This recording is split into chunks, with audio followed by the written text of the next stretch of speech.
პარლამენტის რიგგარეშე საშემოდგომო სესია დასრულდა. დეპუტატებმა სისხლის სამართლის საპროცესო კოდექსში ცვლილებებს მესამე მოსმენით უყარეს კენჭი. კანონპროექტში განხილვისას რამდენიმე მნიშვნელოვანი ინიციატივა შევიდა. საბოლოო რედაქციას უმცირესობის წარმომადგენლებაც დაუჭირეს მხარი.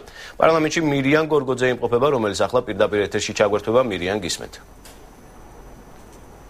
დიახ, სანამ სესიაზე და სესიაზე განსახილველ მთავარ საკითხზე ვისაუბრებთ, მანამდე გეტყვით, რომ ცოტა ხნის წინ ნაციონალური მოძრაობის წარმომადგენლებმა გააკეთეს სპეციალური განცხადება, სადაც თავის მხრივ მათ პრემიერ-მინისტრის განცხადება შეაფასეს. საუბარია ინტერვიუზე, რომელიც პრემიერ-მინისტრმა სომხეთში ვიზიტის დროს რადიო თავისუფლების იქაურ რედაქციას მისცა. გავრცელებული ინფორმაციით პრემიერ-მინისტრი ინტერვიუში საუბრობს იმის შესახებ, რომ იდეალურია სომხეთის ურთიერთობა როგორც დასავლეთთან, ასევე რუსეთთან, ასევე პრემიერ-მინისტრი საუბრობს იმის შესახებ, რამდენად შეიძლება შენარჩუნებული იყოს როგორც ნატოსთან კარგი ურთიერთობა და ამავე დროს არ დაირღვეს რუსეთთან ურთიერთობა და ამბობს, რომ ამის ყველაზე კარგი მაგალითი არის სომხეთი და საქართველოს უნდა შეეცადოს, რომ სომხეთის მაგალითი გაიზიაროს. სწორედ ამან გამოიწვია საპარლამენტო უმცირესობის უკმაყოფილება, მათ განაცხადეს, რომ პრემიერ-მინისტრის განცხადებებში არის საგანგაშო სიგნალები, რადგან ქვეყნის საგარეო კურსი ამით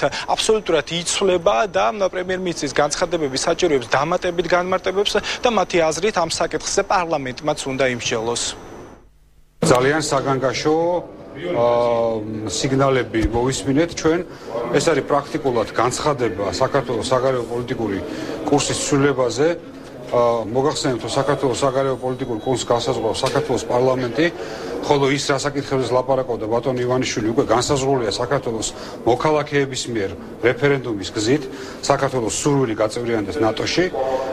შესაბამისად, ყველანაირი განცხადება იმისა, რომ საქართველოს მაგალითი საგარეო პოლიტიკაში იქნება სხვა ქვეყნები და ეს მაგალითები საქართველოსთვის ძალიან სახიფათოა, რომ სხვა ქვეყნებს თავის ინტერესები აქვს, საქართველოს თავის ინტერესი აქვს და ამ მაგალითების მოხმობა, ამ მაგალითების მსგავსად საქართველოს საგარეო პოლიტიკური კურსის შემუშავება და ამ მიმართულებებით საქართველოს საგარეო პოლიტიკური კურსის განვითარება არის ძალიან სახიფათო, ძალიან საგანგაშო საქართველოსთვის. მე მიმაჩნია, რომ ამ სამი თვის მანძილზე ახალი ხელისუფლების უმაღლეს წარმომადგენლებს ამაზე უფრო სკანდალური, ამაზე უფრო საგანგაშო და ამაზე უფრო, ასე ვთქვათ, განსჯის საგნის შემქმნელი არაფერი არ განუცხადებიათ.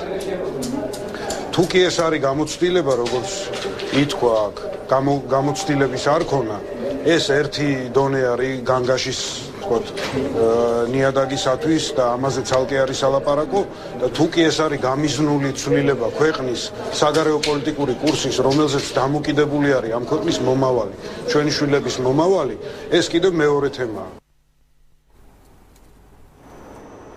დიახ, რაც შეეხება უკვე დღევანდელ პლენარულ სესიას, როგორც უკვე ცნობილია, მთავარი განსახილველი საკითხი იყო სისხლის სამართლის საპროცესო კოდექსში შესატანი ცვლილებები. ამ საკითხის ინტენსიური განხილვა მიმდინარე კვირაში მიმდინარეობდა პარლამენტში. ამ განხილვაში თავიდანვე აბსოლუტურად სრულად მონაწილეობდა ნაციონალური მოძრაობის წარმომადგენლები. მათ ჰქონდათ თავიანთი ალტერნატიული წინადადებები და ინიციატივები, რომელთა მათგანი გაითვალისწინა უმრავლესობის წარმომადგენლებმა და უკვე დღევანდელ სესიაზე საბოლოო რედაქცია კანონპროექტისა გაიტანეს და დეპუტატებმა 91 ხმის წინააღმდეგ მესამე მოსმენით საბოლოოდ კენჭი უყარეს საკითხს.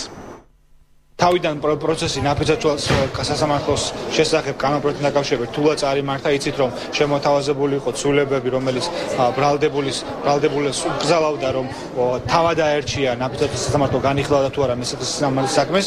საბოლოო ჯამში ჩვენი ალტერნატიული კანონპროექტის მრავალი დებულება გათვალისწინებული იქნა უმრავლესობის მიერ, რაც თავარია ბრალდებულს შეუნარჩუნდა არჩევითობის უფლება ნაფიცაცვალს სასამართლოსთან დაკავშირებით და იმავდროულად 2013 წლის პირველი სექტემბრიდან ამოქმედება დებულება, რომლის თანახმადაც თვითონ სამართალდამცავი ორგანოები აღარ დაკითხავენ მოწმეებს და მხოლოდ სასამართლოს თომაზე მოხდება მოწმეთა დაკითხვა. კიდევ ერთხელ ვამბობ, რომ ეს არის ისტორიული დღე.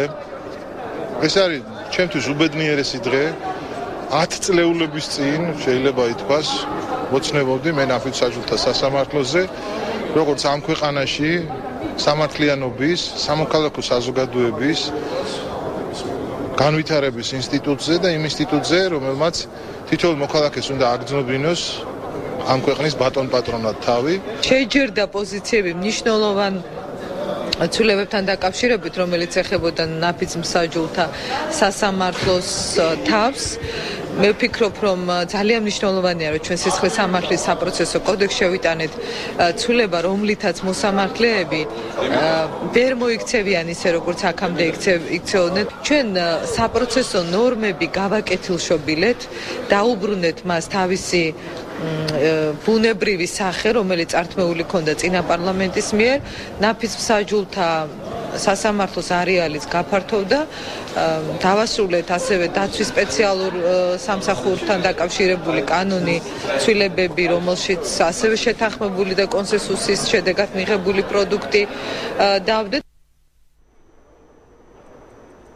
დიახ, შეიძლება ითქვას, რომ ამით საშემოდგომო რიგარეშე სესიები უკვე დასრულებულია და პარლამენტი უკვე თებერვალში საგაზაფხულო სესიების დაწყებისას შეიკრიბება. ქუთაისიდან პირდაპირ ეთერში მირიან გორგოძე საუბრობდა.